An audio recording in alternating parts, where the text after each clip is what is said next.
नमस्कार बच्चों, आपका स्वागत है मेरा YouTube चैनल मैथ्स विद अमर झा में। आज इस वीडियो में मैं क्लास 10 बेसिक मैथ जिसका कोड है 241 उसका जो सैम्पल पेपर जो CBSE ने दिया है सत्र 2021-22 का टर्म 2 का उसका सेक्शन C पार्ट लेकर के आया हूँ। आपको जैसे कि ज्ञात है सेक्शन C में कुल 4 प्रश्न होंगे और 4 मार्क्स के ही 4 नंबर के ही होंगे। तो ये हो जाएगा 16 मार्क्स। इसमें एक में इंटरनल चॉइस होगा, तो आइए सवाल देखते हैं। पहला सवाल सेक्शन C में कंस्ट्रक्शन पे आया है। कंस्ट्रक्शन में ये सवाल कंस्ट्रक्शन पे आधारित है। पहला सवाल इसमें ऑप्शन भी दिया हुआ है। तो construct 2 concentric circle of radii 3 centimetre and 7 centimetre. Draw 2 tangent to the smaller circle from the point P which lies on a bigger circle. यानी एक तो कंसेंट्रिक सर्कल आपको बनाना है, इसमें 3 सेंटीमीटर और 7 सेंटीमीटर के रेडियस से। तो आप आइए पहले कंसेंट्रिक सर्कल बनाएं। एक ये हो गया और एक इसी पे सेंटर सेम रखते हुए एक और कंसेंट्रिक सर्कल आपको 7 सेंटीमीटर का बनाना है। इसका रेडियस आपको दिया हुआ 3 सेंटीमीटर, ये 3 सेंटीमीटर दिया हुआ है रेडियस इसका, और इसका बिगर का दिया हुआ 7 सेंटीमीटर। तो ये 7 सेंटीमीटर है। अब कह रहा है जो कि बाहर वाले एक्सटर्नल से यानी इस पे कोई पॉइंट ले लेते हैं P और ये इसका रेडियस है। तो इससे draw 2 tangent to the smaller circle from a point P which lies on bigger circle. Bigger circle पे एक बिंदु है जिससे छोटे सर्कल पे आपको एक टेंजेंट 2 टेंजेंट डालना है। तो हम इसको मिलाते हैं, इसके सेंटर से इसको मिलाएंगे। सेंटर से मिलाने के बाद जो इसका हम परपेंडिकुलर बाइसेक्टर लेंगे। ये मान लेते हैं इसका O नाम है जो दोनों का सेंटर है। तब हम OP का परपेंडिकुलर बाइसेक्टर करेंगे, यानी कंपास का मोर देन हाफ लेकर के मुंह खोल करके एक ऊपर और नीचे की ओर आर्क लगाएंगे एज ए सेंटर यहाँ लेते हुए। फिर दोबारा सेंटर इसको लेते हुए ये आर्क लगाएंगे और जो इस दोनों का कटान बिंदु है वो जहां पे इस बिंदु को काटेगा उसका नाम हम T दे दे, जो देना है या M देना है दे दीजिए अपने हिसाब से। इसको अब सेंटर मानते हुए और ये रेडियस लेते हुए एक सर्कल हम ड्रॉ करेंगे जो इस तरह से जहां पे ये इस सर्कल को टच कर रहा है। अब सर्कल लें या इस तरह से सर्कल लें या यहां पे जहां पे दोनों इधर से भी और इधर से भी जहां पे इस छोटे वाले सर्कल को टच कर रहा है वो पॉइंट डिनोट कर ले। अब उस पॉइंट से यहां से इसको मिला दे और इसको भी मिला दे। तो इस तरह से ये टेंजेंट बन गया। इसको T1 और T2 नाम दे दे। यही टेंजेंट कह रहा बनाने के लिए draw 2 tangent to the smaller smaller circle. तो स्मॉलर सर्कल ये है आपके पास, point P lies on bigger circle. Bigger circle पे पॉइंट P है जिससे स्मॉलर सर्कल पे आपको टेंजेंट डालना था। नेक्स्ट इसी का देखते हैं, दूसरा पार्ट दिया हुआ है। यहां पे कह रहा है draw a pair of tangent to a circle radius 6 centimetre which are incline to each other at angle 60 degree. यानी 60 डिग्री पे एक दूसरे पे जो टेंजेंट है वो झुका हुआ। तो इसके लिए रफली आप बना लें। देखिए रफली से क्या होगा आपको वैसे पता है, लेकिन फिर भी एक बार रफली बना लेंगे तो कहाँ कौन सा एंगल होगा तो उससे पता चल जाएगा। ये सर्कल है, इसका एक्सटर्नल पॉइंट है, यहाँ पे 60 डिग्री कह रहा है और आप जानते हैं इससे सेंटर से जो एंगल यहाँ पे सेंटर से जो मिलाने वाली लाइन होती है पॉइंट ऑफ कांटेक्ट को, वो 90 डिग्री पे मिलता है। तो यानी ये 90 हो गया, ये 90 हो गया, तो ये कितने का हो गया? ये हो गया आपको 120 डिग्री का। इसका सप्लीमेंट्री होता है। तो इसको ध्यान में रखते हुए हम सर्कल बनाएंगे 6 सेंटीमीटर रेडियस का एक सर्कल ले ले। जो सर्कल है 6 सेंटीमीटर का हमने ले लिया, 6 सेंटीमीटर का सर्कल ले लिया। अब एक्सटर्नल अब इसमें क्या करें? देखिए यहां से हम बाहर का बिंदु ना लेते हुए हम यहां पे क्या करें, एक रेडियस यहां पे डाले, एक रेडियस ये डाले। अब इस पे 120 डिग्री का एंगल बनाए। तो 120 डिग्री का एंगल बनाना आता है। यहां से आप क्या करें, इस तरह से इसको इतना सेंटर मानते हुए पहला कट 60 का, दूसरा कट 120 का डल लगाते हैं। तो इसको अब मिला देते हैं। तो इस तरह से ये 120 डिग्री का एंगल हो जाएगा, 120 डिग्री का एंगल हो जाएगा। अब यहां पे 90 डिग्री का कोण और यहां पे 90 डिग्री का कोण बना है। तो आपको आता है 90 डिग्री का कोण बनाना। तो 90 डिग्री के लिए आप यहां से इसको सेंटर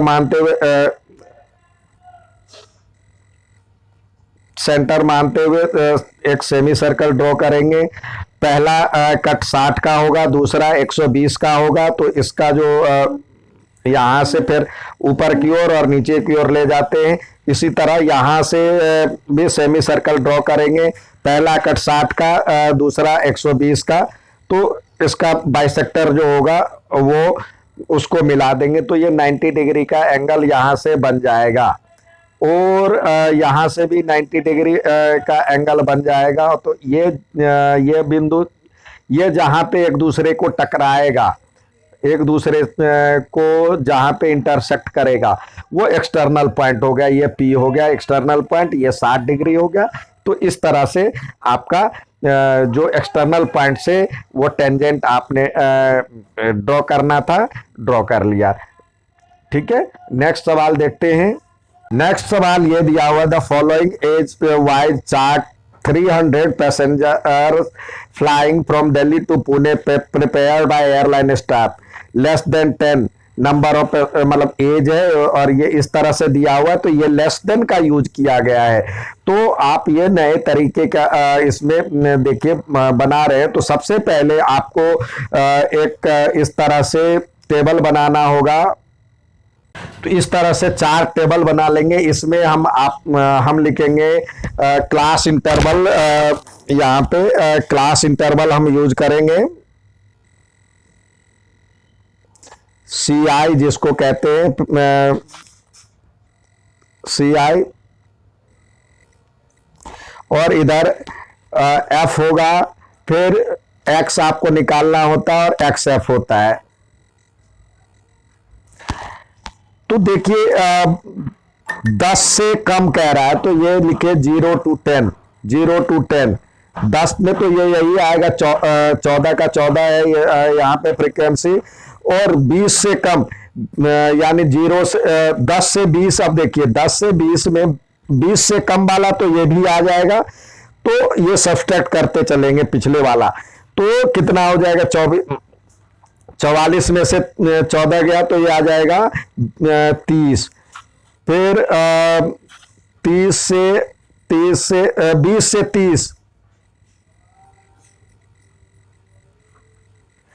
उसमें 44 में से 82 में से 44 को माइनस करेंगे तो आएगा 38।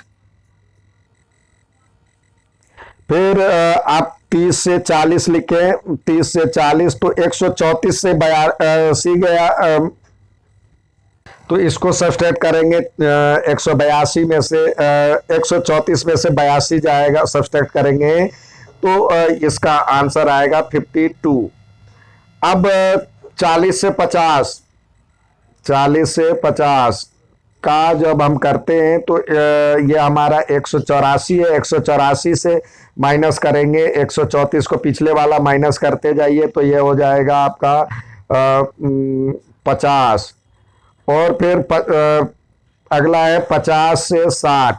तो का इससे जब सब्सट्रैक्ट करेंगे पीछे वाले से तो हो जाएगा 8 यानी 61। फिर 60 से 70 पीछे वाले से सब्सट्रैक्ट करते जाएंगे तो ये आएगा 42। और फिर 70 से 80, 70 से 80 इसका जो हम करेंगे सब्सट्रैक्ट करेंगे तो ये आएगा 287 है। 287 में से सब्सट्रैक्ट करेंगे तो ये आएगा 13। और टोटल 300 है। तो ये यहाँ पे टोटल लिख दीजिए, यहाँ पे सिग्मा एफ या इसको सिग्मा एफ कहते हैं। ये हो जाएगा 300, क्योंकि ये लास्ट में 300 दिया हुआ है तो टोटल का सम भी 300 ही आएगा। अब हम x निकालते हैं। x क्या होता है, इस दोनों के बीच, यानी इस दोनों को जोड़ दीजिए, 0 और 10 को जोड़िए तो कितना हो जाएगा 10/2, यानी ये इसका आएगा 5। अब देखिए डिफरेंस कितने का है, तो 10 का डिफरेंस है तो 10 इसमें प्लस करते जाए, 15, 25, फिर इसको करेंगे तो 35, फिर 45, फिर 55, फिर 65, फिर 75। अब इसको हम मल्टीप्लाई करेंगे, इस दोनों को इसको मल्टीप्लाई करेंगे, ये एफ एक्स कहलाता है। एफ एक्स यानी एफ को एक्स से मल्टीप्लाई करें तो ये 70, इसको मल्टीप्लाई करेंगे तो 450, इसको मल्टीप्लाई करेंगे तो 38 को 25 से करते हैं तो 950, 35 को 52 से करते हैं तो ये हो जाता है 1820। 45 को 50 से करेंगे तो ये हो जाएगा 225 पे 0। 61 को 55 को 61 से मल्टीप्लाई करेंगे तो ये हो जाएगा 3355। अब 42 को 65 से मल्टीप्लाई करेंगे तो ये हो जाएगा 2730। और 75 को 13 से मल्टीप्लाई करेंगे तो 975। अब हमारा क्या होता है, इसको जोड़ेंगे, ये टोटल जोड़ेंगे, ये कितना हो गया, इसको कहलाता है सिग्मा एफ एक्स। इसको जोड़ेंगे तो ये हो जाएगा 12600। तो इसका जो मीडियन होता है, सॉरी माध्य जो होता है, माध्य जिसको हम मीन कहते हैं, मीन बराबर में होता है सिग्मा, बार के रूप में भी लिखते हैं, तो इसका होता है सिग्मा एफ एक्स अपॉन में सिग्मा एफ। तो ये सिग्मा एफ एक्स कितना हो गया, ये इसका जोड़ जो हो गया 1002 मतलब 12600 और नीचे इधर 300, इससे डिवाइड करेंगे, 1 0 से 1 0 गया, 1 0 से 1 0 गया। फिर इसको जो डिवाइड करेंगे 3 से करेंगे तो ये 42 आ जाएगा। तो यानी हमारा जो मीन हो गया, मीन बराबर में 42 आ गया। ये इसका आंसर आ गया। नेक्स्ट सवाल देखते हैं। इसमें जो चैप्टर जो सेक्शन सी है उसमें आपको दो केस स्टडी टाइप के सवाल भी आएंगे। तो आपको देखिए यहाँ पे केस स्टडी सवाल दिया गया है, ये दिया गया है। इसमें कुछ तो बेसिक जानकारी, यहाँ तक बेसिक जानकारी दिया हुआ है। अब उसके बाद कह रहा है यहाँ पे prongs reef light house of Mumbai was constructed in इतना, इट अप्रोक्सीमेटली 40 मीटर हाई। तो इसका हाइट दिया हुआ है 40 मीटर, ये देखिए। अब and it beam can be seen at a distance 30 kilometre पर 30 किलोमीटर 30 किलोमीटर की दूरी तक से देखा जाता है उसको। Angle of boat are coming towards the light house from opposite direction, यानी दोनों साइड से जो आपको लाइट हाउस दिख के दोनों साइड जो वो बोट दिख रहा है, वो एंगल ऑफ डिप्रेशन, यानी यहाँ से जो डिप्रेशन देख रहा है इस तरह से, वो 30 डिग्री का एंगल है, दूसरे में 60 डिग्री का एंगल है। तो ये जानते हैं ये 30 डिग्री का हो गया, तो आप यहाँ पे भी 30 लिख सकते हैं, यहाँ पे 60 लिख सकते हैं। अब क्या कह रहा है, which of the two boats are or the ship is nearer to light, कौन सा बोट नियरर है, तो बोट सी नियरर है, find the distance from light house. तो आपको लिखना है which बोट, तो कह रहा है boat C is nearer to light house, यानी नाव सी जो है, सी नाव लाइट हाउस के नजदीक है। तो आइए अब उसका डिस्टेंस कह रहा है, find its distance from light house, light house से डिस्टेंस ज्ञात करना है। तो यहाँ पे देखिए 60 डिग्री का इस तरह से आपका ये ट्रायंगल बन गया है। यहाँ पे दिया हुआ है, देखिए यहाँ पे दिया हुआ है 60 डिग्री, ये 60 डिग्री दिया हुआ, ये 40 दिया हुआ है।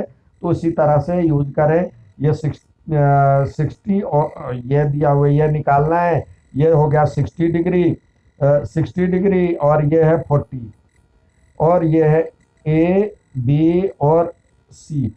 तो आप निकालें, आपको पता है जो कि इसके बीच में कौन सा एंगल और कौन सा फॉर्मूला लगेगा, इसका और इसका रिलेशन 10 का होता है। तो इसमें हम 10 का यूज करेंगे। तो यहाँ पे लिखेंगे 10 60 डिग्री इक्वल टू हो जाएगा परपेंडिकुलर, यानी ए बी अपॉन में बी सी। तो हमें 10 30 60 की वैल्यू आपको पता है जो क्या होता है, ये होता है √3 और A B by B C. A B की वैल्यू दिया हुआ है 40, यहाँ पे 40 बाई बी सी।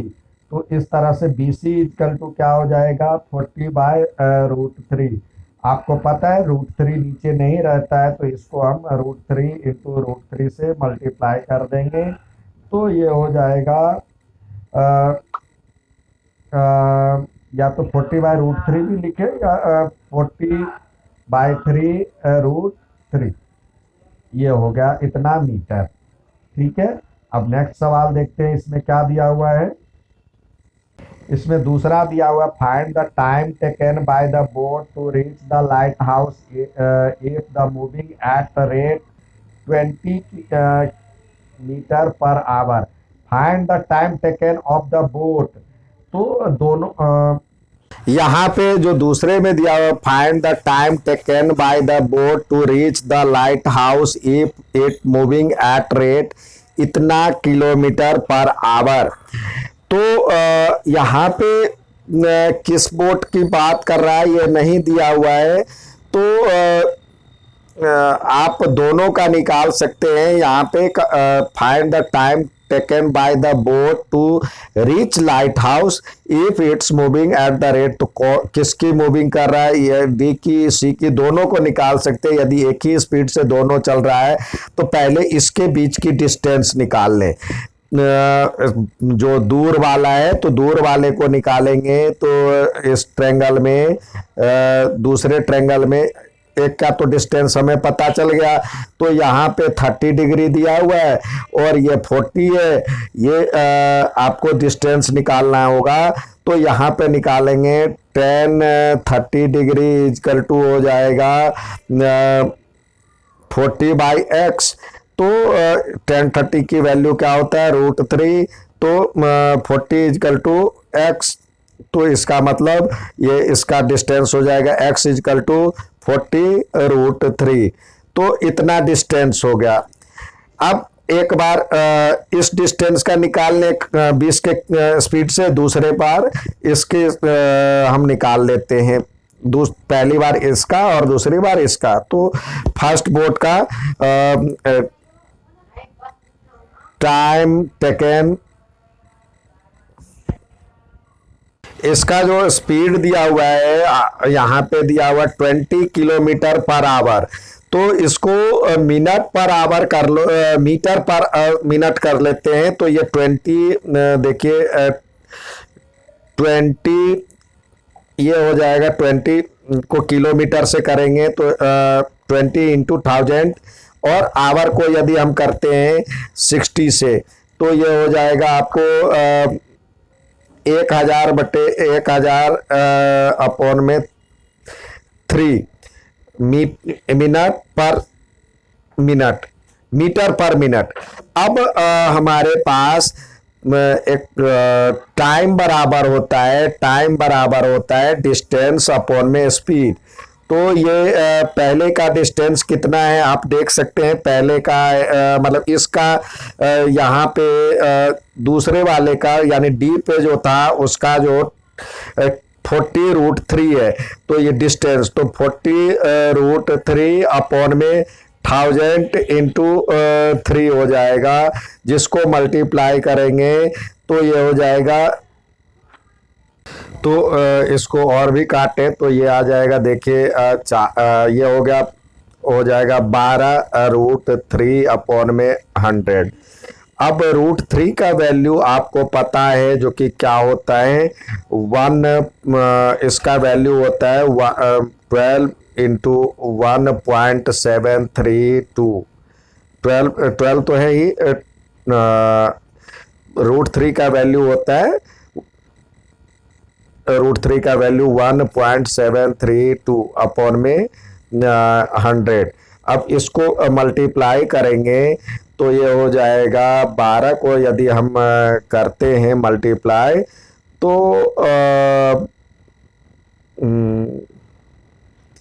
ये हो जाएगा 20.784 और अपॉन में 100 है तो इतना मिनट। तो इसको मिनट में करते हैं तो ये हो जाएगा 20784 मिनट। ये इतना मिनट तो इसके लिए हो गया, ठीक है।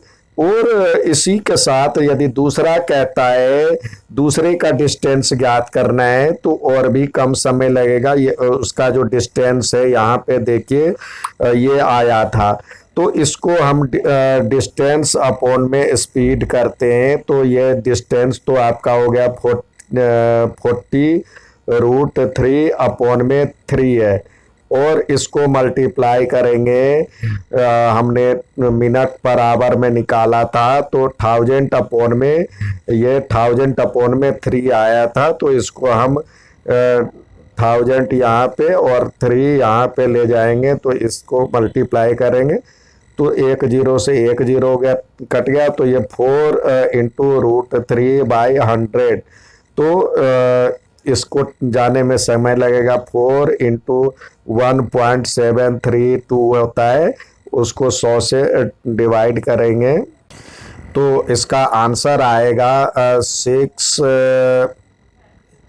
इसको मल्टीप्लाई करेंगे तो 6928। डेसिमल यहाँ आएगा तो 2 डिजिट बाद डेसिमल डालना है तो 1 डिजिट और डाल करके यहाँ आ जाएगा, ये डेसिमल हट करके, यानी आपका आ जाएगा आंसर 0.06928। ये मिनट, ये मिनट। इसको सेकंड में भी बदल सकते हैं। तो यहाँ पे जो है ना बच्चों कुछ स्पीड में और यहाँ पे कुछ कंफ्यूजन इस सवाल में दिया गया है क्योंकि 20 किलोमीटर पर आवर बहुत ज़्यादा हो गया और डिस्टेंस कम है। तो उस हिसाब से और दोनों का पूछ रहा है यहाँ पे या अकेले पूछ रहा है, एक का पूछ रहा है, तो ये कंफ्यूज कर दिया सवाल में। नेक्स्ट सवाल देखते हैं। यहाँ पे अगला केस स्टडी वाला सवाल है तो ये कुछ ज़्यादा उसके बारे में जानकारी दिया गया। आप आइए सवाल की ओर सीधे देखें। यहाँ पे सवाल कह रहा है द रेशियो ऑफ, देखिए जो प्रश्न पढ़ लीजिए उसके हिसाब से सवाल देखिए। प्रश्न कह रहा है what is the ratio of surface area of red spherical apple in doll 1 to पार that spherical orange in doll 2। तो स्फेरिकल एप्पल और स्फेरिकल ऑरेंज की बात डोल 1 और डोल 2 में दिखे। Ratio of diameter of red spherical apple in doll 1 that the spherical orange in doll 2 is 2:3। तो यहाँ पे सरफेस एरिया कह रहा है, सरफेस एरिया निकालना है, स्फेयर का सरफेस एरिया, और साथ ही दिया हुआ है यहाँ पे डॉल 1 और डॉल 2 के डायमीटर में जो दिया हुआ है, डायमीटर जो दिया हुआ है, दोनों का जो रेशियो दिया हुआ है डायमीटर का, यानी व्यास का डायमीटर का जो रेशियो दिया हुआ है, देखिए कितना दिया हुआ है, 2:3। तो डॉल 2 और डॉल 1 एंड डॉल 2 में, तो ये 2:3 डायमीटर में दिया हुआ है, ये 2:3। तो 2:3, तो इसको मान लेते 2x और ये 3x हो जाएगा। तो इसका जो रेडियस होगा इसका हाफ, यानी 2x/2 और ये 3x/2 हो जाएगा। आपको कह रहा है जो कि what is the ratio of surface area of red, पहले डॉल 1 का सरफेस एरिया आप उनमें डॉल 2 का सरफेस एरिया डालिए। तो ratio in surface area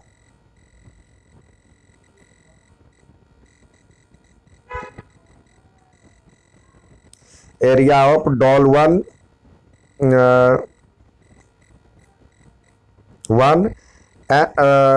and doll 2।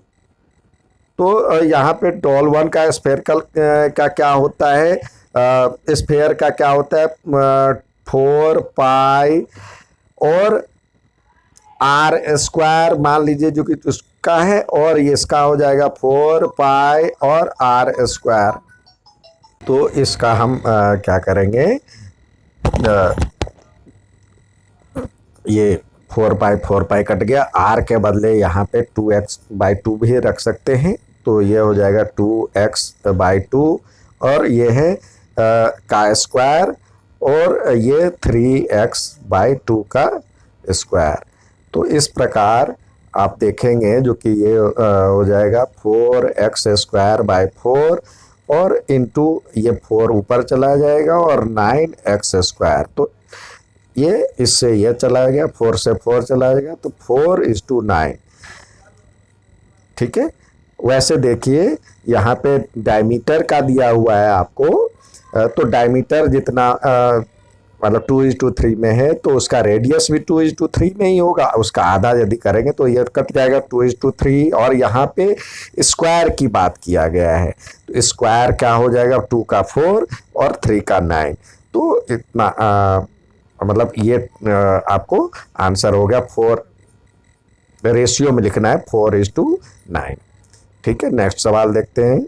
Next सवाल दिया है यहाँ पे, blue doll of doll 3 is melted and it's clay is use to make cylindrical drum of doll 4 if the radius of the drum is also 3 centimeter, then find the height of drum। अब doll 3 की बात यहाँ देखते हैं। यहाँ पे कह रहा है in doll 3 male doll of blue colour has cylindrical body. ये देखिए सिलिंड्रिकल बॉडी दिया हुआ है, ये सिलिंड्रिकल बॉडी है, और उसके ऊपर में स्फेरिकल हेड रखा हुआ है, जिसका रेडियस दिया हुआ है 3 सेंटीमीटर, इसका रेडियस दिया हुआ आर दिया हुआ है 3 सेंटीमीटर, और हाइट दिया हुआ है, इसका हाइट दिया हुआ height of the cylindrical body, तो height of the cylindrical body 8 centimetre दिया हुआ है। तो यहाँ पे, और उसी से आपको ड्रम बनाया जा रहा है, तो यहाँ पे लिखेंगे volume of drum, volume of drum equal to, drum का जो है ढोल का आयतन बराबर में होगा वॉल्यूम ऑफ सिलिंड्रिकल बॉडी, या सिलिंड्रिकल बॉडी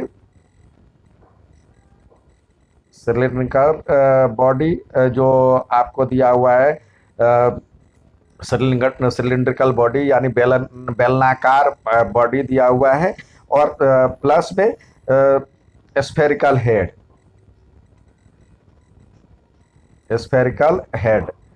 तो अब देखिए वॉल्यूम ऑफ ड्रम क्या है, किस तरह से है।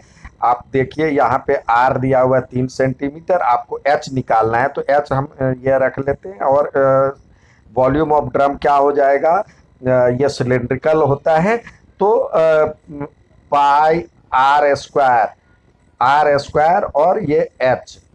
और इसका वॉल्यूम ऑफ सिलिंड्रिकल बॉडी का भी यहाँ पे भी पाई इसका मान लेते हैं आर स्क्वायर, और ये एच और ये हो जाएगा स्फेयर का क्या होता है वॉल्यूम 4/3 पाई आर स्क्वायर और 4/3 पाई आर क्यू। तो यहाँ से सब में देखिए यहाँ पे पाई और ये इसका 3 दिया हुआ तो 3 का स्क्वायर और एच, और यहाँ आपको दिया हुआ है पाई और 3 का स्क्वायर और एच के बदले यहाँ पे 8 दिया हुआ है, ये 8 दिया हुआ है 8 सेंटीमीटर।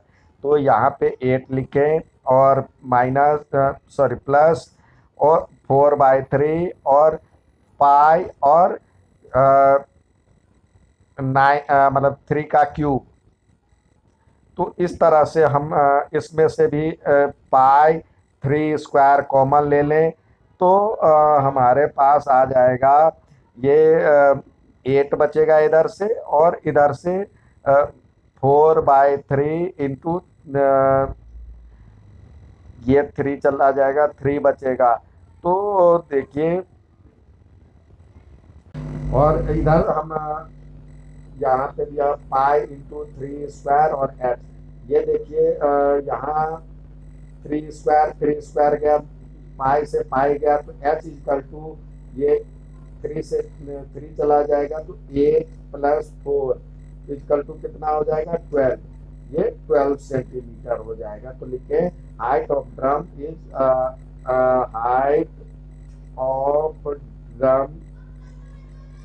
Is 12 centimetre. ठीक है, यहाँ पे सेंटीमीटर की बात किया गया है, सेंटीमीटर की ही बात किया गया है तो सेंटीमीटर लिखे। ठीक है, इन डॉल 4 जो प्रश्न में दिया हुआ है उसी तरह से आप लिखिए। उम्मीद है समझ में आया होगा। अच्छा लगे तो लाइक और सब्सक्राइब जरूर करें। धन्यवाद।